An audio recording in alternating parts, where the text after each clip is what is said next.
So first, talk about how you can create some systems to get you organized. So I'm going to share a few ideas with you, but I just want you to remember that this is trial and error. Everything you do in your business is going to be trial and error for a while until you figure out the right system for you. So I want you to think about how you are currently doing things right now and what things need to improve. So if you're a mess and you can't figure out why, then some of these things are going to help you. But if you have some sort of system, but it's like you can't figure out why you still don't feel productive, then visualizing your workflow to build your system is going to be super helpful. So let me give you an example. This right here, this Facebook Live training. So the way that I did this, my workflow for this was I started outlining what I wanted to talk about. I brainstormed a little bit, of course, first, and decided that the things that I wanted to talk about, but then I created an outline. And from that outline, I started making bullet points. I did some research to make sure that I was getting it right for you, that, I was basically reaffirming my opinion on things and making sure that the data was lining up with that, that the things that I am teaching you are actually useful for everyone and not just me. So then what I did was create the slides. And now I am presenting this to you, but I'm going to download this video afterwards. All of that is going to be grouped together in a folder in Google Drive. So, which leads me to the next one is creating categories. So when you have a folder system like Google Drive, or if you're just, on your computer, see all the documents you have, all the spreadsheets, all the images, and see if you can create some categories from that. So I have Facebook Live categories in there. I have one folder that says Facebook Live, and then I have subfolders within that folder that say what each one is for. So you might want folders for your clients, but then a main folder that says clients, but then within that, each client has a folder. So this is very helpful for productivity because if you met with Susan last Wednesday and you have all of her stuff in that folder and you're meeting with her again next Wednesday, you can easily go to that folder and see everything that you talked about, anything that goes along with what you're coaching her on or whatever the session is about. And it keeps you very in tune with what's going on, so you can reference these things right beforehand, and it obviously keeps you productive.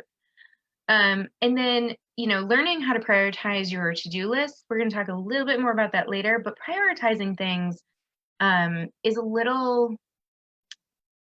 it's kind of an art form if you think about it, but like really what it comes down to is if you're prioritizing things in your life, what is seriously most important to you? Like, be honest about what's most important to you.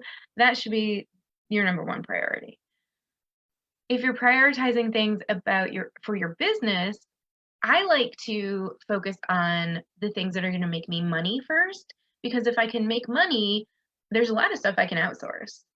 And so the things that are going to make me money become the top priority, and then anything underneath that becomes a slightly less high priority because I could potentially hire somebody to do it. If it's something that needs to be done by me and it has a due date, it's also going to go at the top of the list. Otherwise, I try to delegate whatever I can.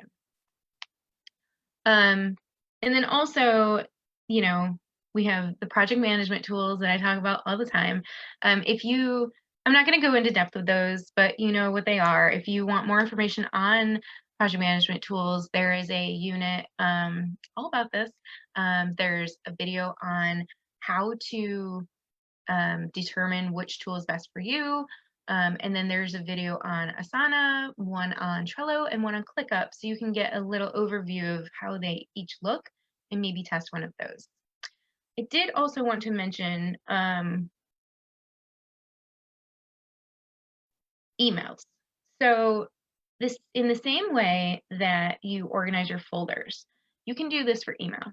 So if you use Gmail, there's they already kind of have a folder structure laid out for you with the social promotions and updates. Um, so you have certain things land in those folders already.